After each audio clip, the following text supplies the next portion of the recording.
Welcome to Square Notes, the Sacred Music Podcast. Your chance to learn about the teachings of the Catholic Church on sacred music, both in theory and practice. Through interviews, discussions, and music, your hearts and minds will be lifted up and better understand what it means to sing the praise of His glory. And now, your hosts, Peter Carter and Dr. Jennifer Donaldson. Hello, listeners, and welcome to Square Notes, the Sacred Music Podcast. We have a unique format for this bonus episode. Our guest is Mr. Kevin Collins, an actor in the New York area, whose voice you might recognize if you're a regular listener to the podcast. He's also a father who's spent much time singing Gregorian Chant with his own children and who's taken my class at St. Joseph's Seminary, which focuses on the Ward method of music instruction. This past year, we worked together to set up and run Ward classes for children at a parish in New York, and his children were enrolled in one of the classes. To help you understand a bit more about the Ward method, I'll offer some thoughts about the theoretical and curricular points of view about the method, and he'll offer his experience in learning to use the Ward method itself and seeing his children learn according to the method. If you're interested in learning more, I hope you'll consider signing up for my class this summer, offered online, Teaching Gregorian Chant to Children, offered through St. Joseph's Seminary, July 20th to 24th, 2020. More information about the class is available on our website, www.sacredmusicpodcast.com, and if you click on upcoming events. Thank you so much for joining me today, Kevin. Yeah, it's great to be here. I enjoyed taking the class so much last summer, and it's been amazing to see the development my kids have made under your teaching this year with the Schola at our parish. So I thought maybe we could start by your telling us a little bit about the history of the Ward method. Who was Justine Ward, and when was the method developed? So Justine Ward was born in New Jersey in Morristown in 1879. She came from a quite wealthy and prestigious family, and at the age of 25 in 1904, she converted to Catholicism, and this was under the guidance of a Jesuit, John B. Young. And he was the music director at St. Francis Xavier Church in New York. And there was also another priest who might have had an influence on her, Father William Pardo. In any event, she met Father Thomas Shields in 1910, and this was a fortuitous and sort of life-changing meeting. Shields had just founded the new Department of Education at Catholic University of America and was working to develop authentically Catholic curriculum for the growing number of parochial schools in the country. And he showed her some of the music books he had, and she saw that there were some problems in there because the music was not that good. And there was problems with also the overall quality of the pedagogy integrated with the quality of the music. And so they worked to create a method together. And it was really inspired by Pope Pius X's 1903 motu proprio Tra le Sollecitudini.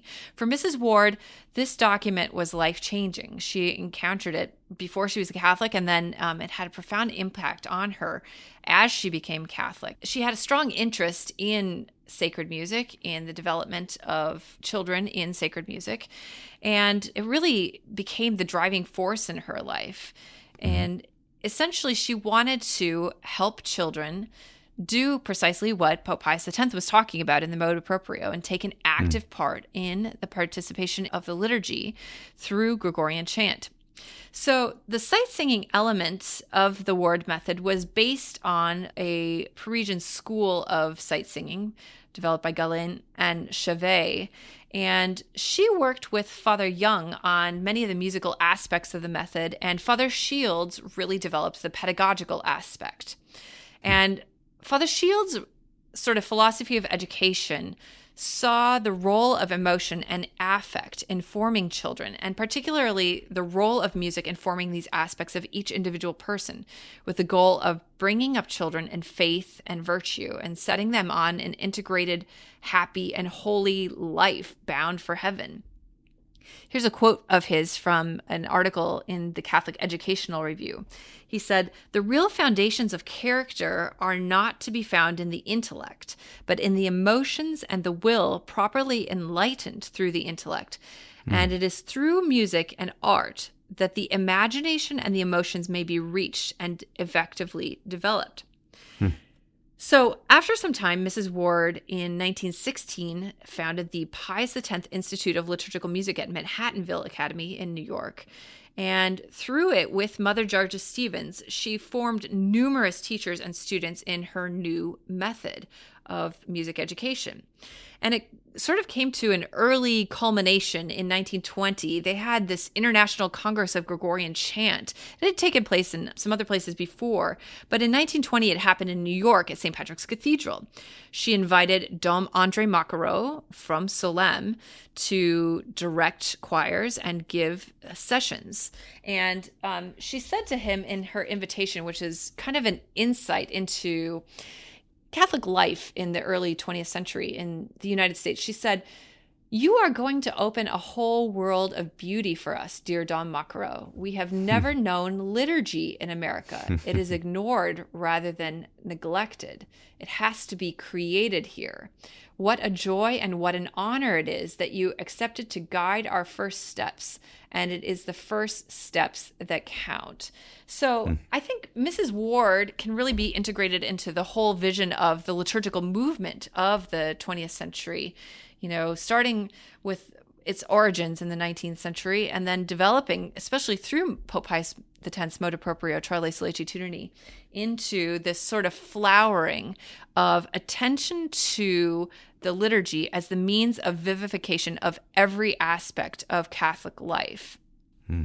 And so at this 1920 Congress, there was sung Mass and Vespers every day, except for Vespers, not on the last day.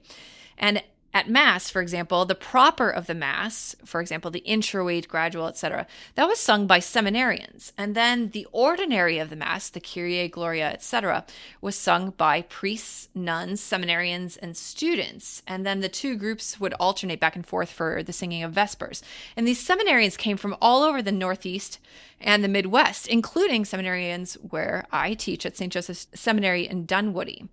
And one of the striking things about this 1920 International Congress on Gregorian Chant was that the singing of the Mass Ordinary on one of the days by 3,500 school children from 47 different New York Catholic schools. Wow. That's incredible. And this was really Mrs. Ward's first encounter with Dom Maquereau in person, obviously. And Mrs. Ward would often go on to tell the story of how she interacted with Dom Maquereau. And it's a sort of kind of amusing and self-effacing account of this. And she would usually say it that Dom Maquereau would say something like, "Oh, one thing worries me greatly." "And what is that?" she asked. "That you know nothing about Gregorian chant." And Mrs. Ward would reply, "Nothing? Then will you teach me?" And then she says he consented, and that is why I had come to Quoir Abbey to learn. And so she has this interaction with Dom Maquereau, and then she goes to Quoir Abbey, which is just an island off the south coast of England, where the monks were because of the persecution laws in France at that time. They'd been exiled from their monastery in France. They were living at Quoir Abbey on the Isle of Wight. And she goes there during 1921 and 1922 and works with Maquereau, basically going to all the liturgies at the monastery and working to form herself not only in the chant and specifically Dom Maquereau's rhythmic understanding of the chant, but also to work on her method and form it according to Maquereau's rhythmic principles. And then once they've developed this method, one of the beautiful things that Dom Maquereau says in his comments about her method is that, he had always seen the conducting and the understanding of the arsis and thesis and all these sorts of things as that area which was reserved for more developed and more advanced singers of Gregorian chant and directors of Gregorian chant. But Mrs. Ward had managed to incorporate it from the very first lesson of her method, and that he found this remarkable. Well, needless to say, the method flourished, and Mrs. Ward had, a lot of resources behind her, and it enabled her to help spread the method all throughout America and even into European countries, New Zealand, South America, East Asia. And it was one of, if not the most prevalent music education method in Catholic schools in America until the 1960s. Wow, what a history. That's incredible. I was really struck that the method is both completely Catholic and focused on the development of each child's ability where they are. So it can be studied by, my children who are quite young, preschool and primary school, all the way up to teenagers and adults can learn from it. It's really uniquely geared to lots of different levels and abilities. Can you explain what makes it innately Catholic? So it goes back to what I mentioned a little bit before, that it's inspired by Pope Pius X's Motu Proprio. And a particular line that is important in this regard is in Article 3 of the Motu Proprio, where Pope Pius X says, "Special efforts are to be made to restore the use of Gregorian chant by the people, so that the faithful may again take a more active part in the ecclesiastical offices, as was the case in ancient times." And of course, this use of the phrase active is an important one that takes on all sorts of different connotations in the 20th century. But what he really saw here is maybe perhaps a little counterintuitive to our experience of Gregorian chant in our own time. And if people think of Gregorian chant, they might think, oh, it's really hard, or that's not something I hear in my parish. But for Pius X, he saw this as the fundamental music of the Roman Rite, and that's the exact teaching that finds its way into the documents of the Second Vatican Council, that it's Gregorian chant which is uniquely suited to the Roman Rite. It is the sung Roman Rite. And so in order to cultivate an active participation in the liturgy, Pope Pius X saw the role of not only listening and being formed by the liturgy, but also the external expression of it by actually singing at the liturgy, that in a way that the body teaches the soul how to pray by doing things. And we experience that in sorts of gestures, by kneeling, by genuflecting, by bowing our head. But it also takes on the effect of the body teaching the soul when you sing, that if you use your breath, you use your vocal folds, you use the best of your ability in your bodily aspect to worship God, that trains your soul to give all of its spiritual capacities likewise to God in worship of him. And so Mrs. Ward saw this paragraph and said, Pope Pius X is clearly calling for everyone to sing chant at the liturgy, but we don't know chant, so we've got to learn it. Where's the best place to start? With children. So let's teach children to sing Gregorian chant. And, the title of her first book is That All May Sing. So it's not that, only the people with good voices can sing, or only the people who like music can sing.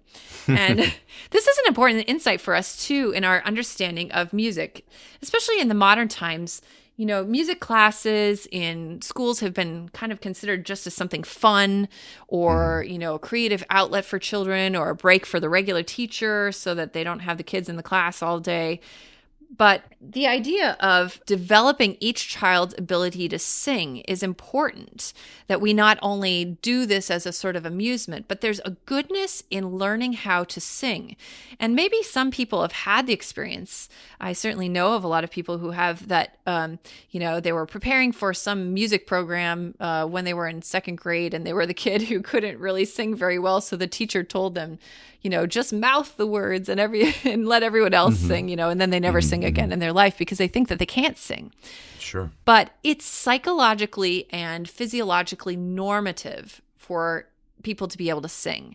And it's just that you have to figure out how to develop that ability. And that is built into Mrs. Ward's method. She has all sorts of ways of having children participate, especially through listening, if they can't get the right notes right away. And the idea is that by the end of book 1, and if not even earlier, that children have been given time to hear other children singing correctly, and that forms their ability to likewise sing correctly, sing on pitch, and catch up even with those students who got it right away.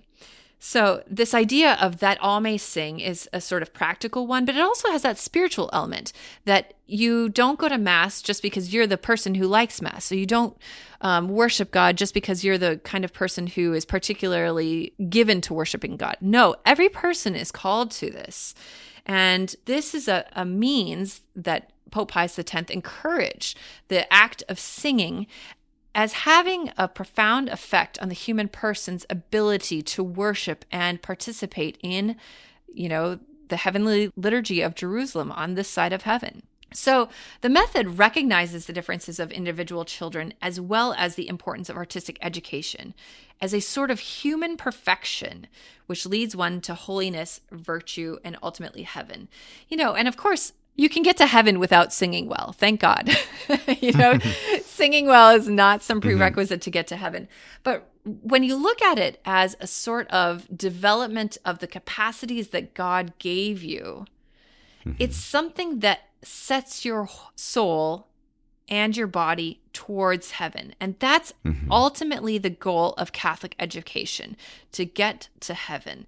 That everything in our minds and our capacities is oriented towards the acquisition of truth, goodness, and beauty, because that is God himself. And so it has a fundamentally Catholic educational perspective. It recognizes the role of the senses in acquiring knowledge. So, for example, Aquinas' peripatetic axiom, nothing is in the intellect that was not first in the senses. So aesthetic education teaches us both to perceive more accurately, like when you're training in music, you're training your ear to accurately hear and distinguish between different tones, etc. And then once you have that ability to distinguish what's coming in through your senses, then you can direct all the faculties of your soul both towards creating that which has excellence, as well as cherishing all that is excellent and noble. And this leads to the formation of your affectivity, your senses, your sensibilities, your mind, and your heart. And it's in keeping with the Platonic idea, too, of helping the human person distinguish between what's good and bad in the aesthetic sphere, so that you can likewise develop a knowledge of what's good and bad in the moral sphere.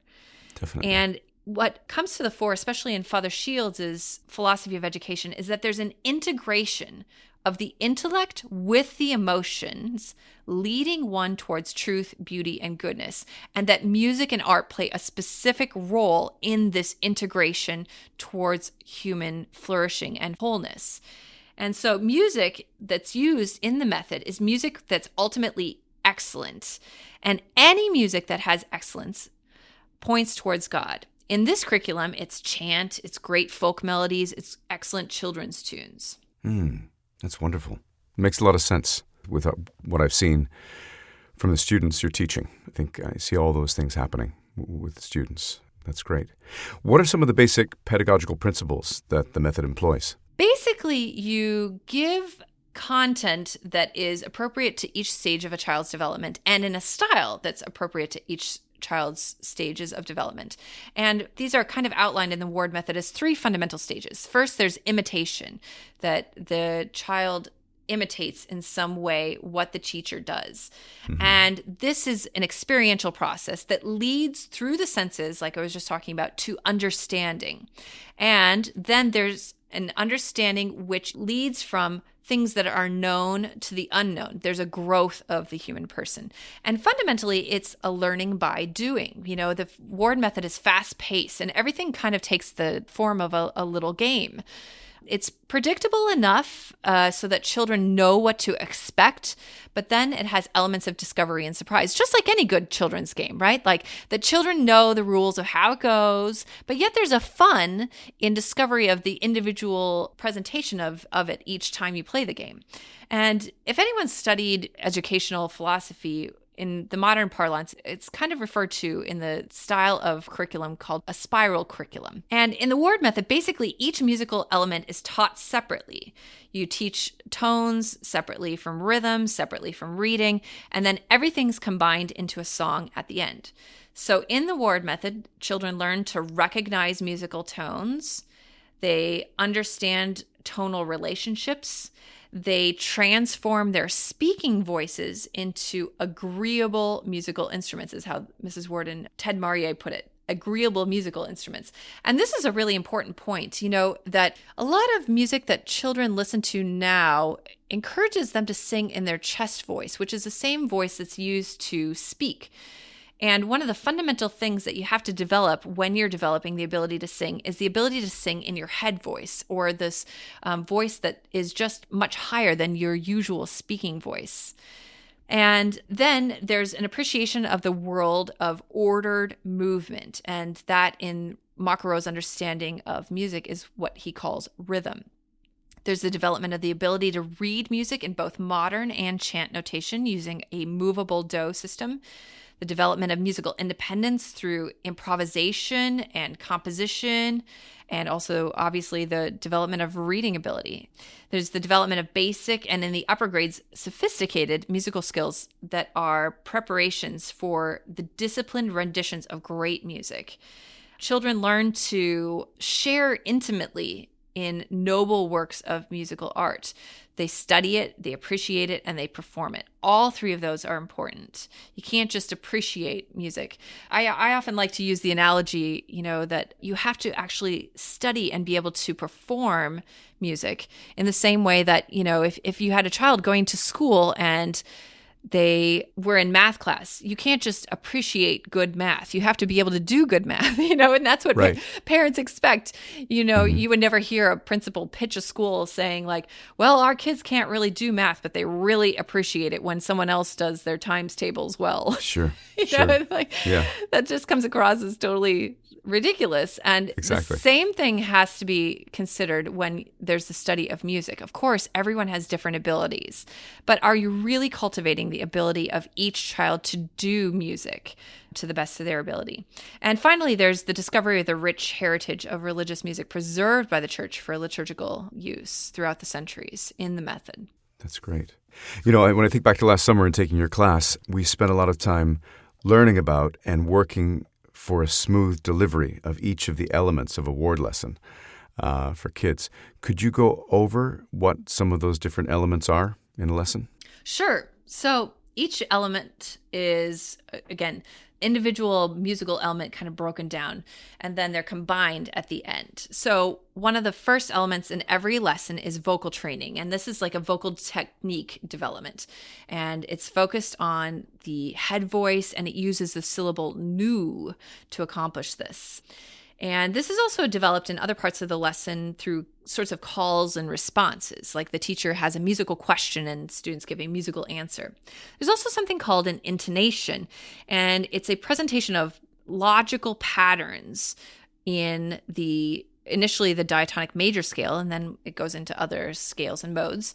And you start from a small group of notes. Initially, it's just do and re, then it goes to do, re, mi, and then do, re, mi, fa, sol. So it's getting bigger every time you change it or focusing on a different part of the scale, etc. And the patterns help children to initiate the sound and respond quickly to the teacher's cues. There's also something called dictation, and this takes the form usually of ear tests and eye tests, although there's another element actually called dictation. An ear test is something where you say to kids, guess what I'm singing? And you sing, no, no, and they would sing, do, re. An eye test is you point to something on the chart and you give them the first pitch, and then they hear it as you're pointing to it and then produce the sound that you gave them on their own. Then there are the elements of rhythm. In the first year, you develop a physical understanding of up pulse binary, up pulse ternary, down pulse binary, down pulse ternary. Well, what do those things mean? Basically patterns of 2 or 3, and sometimes they start with an anacrusis or an upbeat, and sometimes they start right on the main beat. And these are firstly put into rhythmic gestures. If you've ever taught any child anything musical, you've got to have some involvement of their body. And this is the fundamental principle also, for example, behind the Dalcroze method, that you learn rhythm fundamentally through your body and not firstly through an intellectual aspect. And so you use rhythmic gestures, you use this rhythmic language of law and long, and then you have all sorts of differentiations of that to develop different kinds of rhythms. And then you combine it with what's called a melodic application, that you study the rhythm and then you apply some notes to it. And then it can culminate in what is called a dictation. And there, the teacher does something and the students both recognize it in their ear and perform it and are able to write it down. There are also creative activities, like I mentioned, questions and answers, improvisation, and games, which just kind of come out of the activities of the lesson. Mm-hmm. The kids love those. Yeah.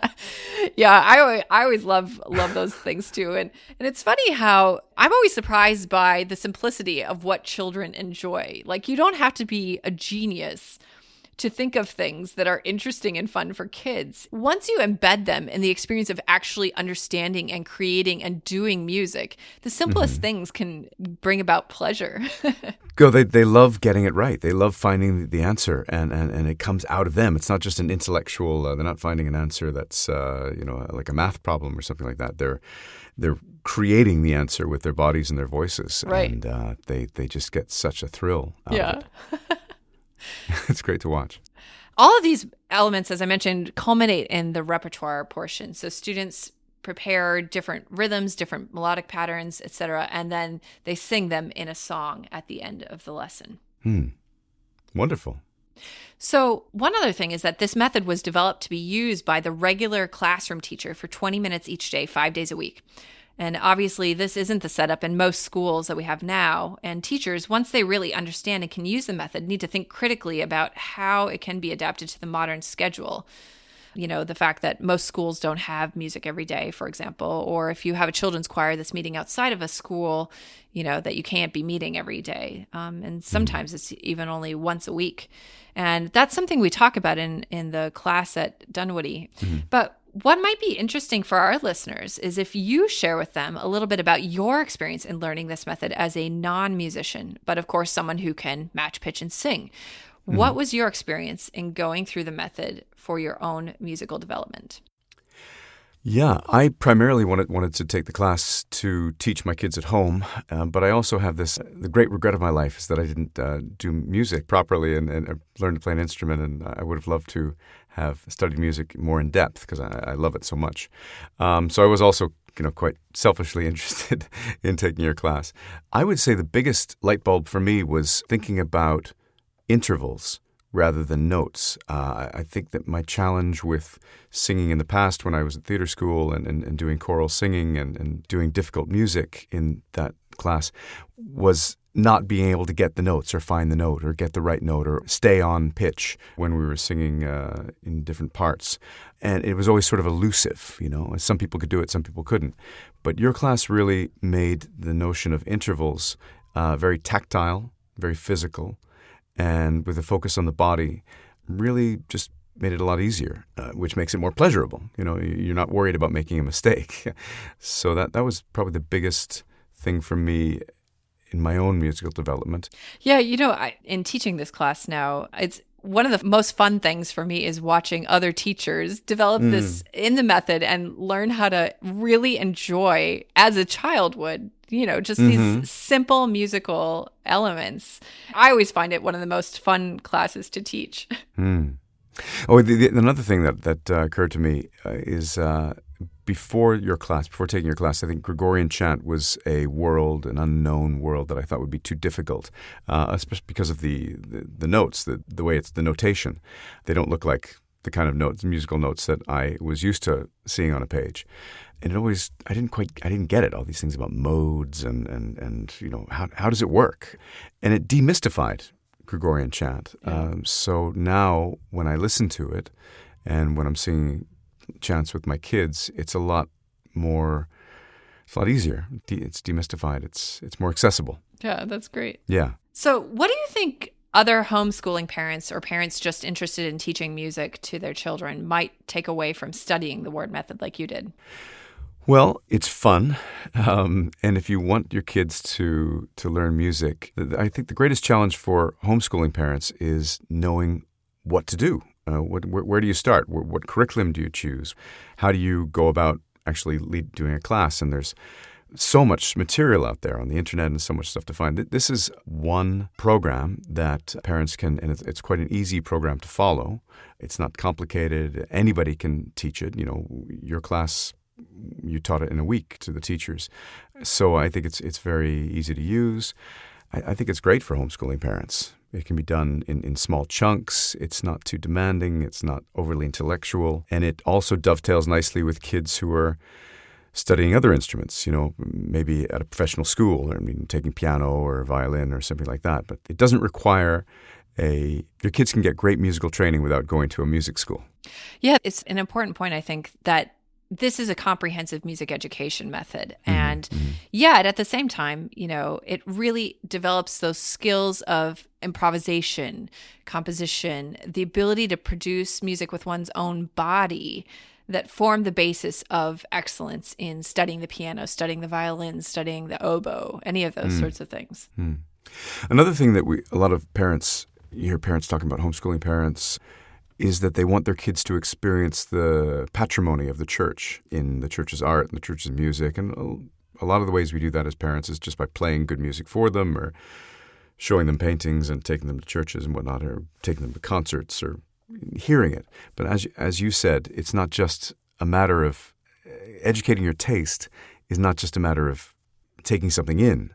It's getting it inside your body and feeling what that is like, and then being able to participate in it actively as an artist. So this does it really, really well. It throws them right in the pool. They can splash around and experience the fun of making music. And they do. The kids are just delighted. The kids in our school at our parish, they love it. The parents see that. Could you talk a little bit about what your children have experienced in being in the program that we set up together this past year? Sure. I've noticed an increased joy in them in singing, especially together. We always had music in the house before that, and they all liked singing, but not so much together. And they have experienced the joy of singing with other kids, and so now they sing together. And they just do it spontaneously. It just comes out of them, which is great to see. It's been a very natural development. We're having a May crowning this weekend. One of my children is celebrating her birthday, so the kids got together and said, can we have, it was their idea, can we have a May crowning? And we're going to choose the music for it. So, oh, that's great. These are kids they're really little. The oldest is 8. So it's great. It's such a great spontaneous outpouring of love and interest. So they do little processions. We do processions on major feast days in the house, and they always, want to sing something now and sing it together on special occasions. They have interest in all types of music, and I think that the Ward method has really fed that, a growth in their musical appreciation. Interesting what you were saying about how character is related to the education of the will and the senses, because I see that with my kids. There's certain kinds of music that they'll hear, and we don't have to tell them that it's not the nicest music. They feel it. They go, "Daddy, that's kind of a weird pop song," or that's kind of I don't really like the way that sounds. I don't like the rhythm of that, or I don't like the way that. So everything you said about that is, I see bang on with the kids. I never imagined that they would learn a Gregorian chant setting for the Mass at their ages, but they have, and it's happened really naturally. You worked on that, and I think the kids in their under 10 program that they're in learned the entire setting to one of the Masses in Gregorian chant. And it's also invited them to discover the riches of the Catholic sacred music tradition in polyphonic music. Do you have any words of encouragement for someone who might feel that this method is just too intimidating for them and that they would struggle in learning it? Sure. Yeah, I would encourage you, if you're interested in singing yourself, and if you're interested in teaching your kids to sing, I would very strongly encourage you to look into the Ward method, because it's easy. There's nothing scary about it. I'm speaking as somebody who is very scared of musical staffs and notes and reading music, and I just sort of seize up, immediately. And there's none of that. It's just so, the way it progresses through manageable chunks, in the beginning. You start with something that you can do almost right away, very easily, and then it complicates just a tiny little bit. And so then you can do something a little bit more, and then something a little bit more, and then something a little bit more. And it just goes very, very gently. So I think it's great. Yeah. Well, thank you for sharing your experiences of it too. And I know it's such a joy for me to be able to interact with people from all different backgrounds, religious, parents, Catholic school teachers in the class. And it was also really fun having you just as a friend and colleague in the course last summer. So, and another thing you just reminded me of is that you had all sorts of people in that class, people who took it for different reasons, which I found very interesting. Some were just interested in singing and wanted to study it for their own edification, their own interest. Others were musicians and wanted to teach kids, or some were choral singers, right? Leaders and music directors who wanted to learn how to teach kids. We also had one of the sisters who teaches kids in a school. people took it for all sorts of different reasons, and it's a great group. Yeah. Well, thanks so much for joining me today, Kevin, and I'll look forward to seeing you and your children again soon. My pleasure. Thank you, Jenny. There's more information about the class Teaching Gregorian Chant to Children, which runs from July 20th to 24th, 2020, live over Zoom on our website, including some other elements that are included in the class, from a look at some historical methods used to teach sacred music to children, as well as practical discussion about setting up and managing children's choirs in parishes, schools, or homeschool co-ops. Finally, if you're looking for something to sing with your children at home or during these summer months, I've produced a little printable booklet with some popular litanies. One for the Most Sacred Heart of Jesus, the Litany of Loretto, and the Litany of St. Joseph. And they're typeset there in both Latin chant and in an English adaptation. That booklet is available as a free PDF download on my personal website, jenniferdonaldson.com. Click on Sacred Music Resources. And there you'll also find on that page some other things for use with children, including some flashcards for teaching Gregorian chant new names. Until our next episode, may we sing the praise of his glory. We hope you've enjoyed listening to Square Notes, the Sacred Music Podcast with Peter Carter and Dr. Jennifer Donaldson. For more information about this episode, sacred music resources, or upcoming events, visit our website at sacredmusicpodcast.com. You can subscribe to our podcast on iTunes, Stitcher, YouTube, SoundCloud, or your favorite podcast app. If you enjoy our podcast, please write us a review on iTunes. This improves our iTunes ranking and helps others find out about the podcast. The music you heard at the beginning of this episode is Hec Dies by William Byrd, sung by the London Oratory's Schola Cantorum Boys Choir, directed by Charles Cole, from the CD Sacred Treasures of England. The music at the conclusion of this podcast is the first movement of Trio Sonata No. 6 in G major by Johann Sebastian Bach, performed by Peter Carter. We look forward to having you join us next time, and until then, may we sing the praise of His glory.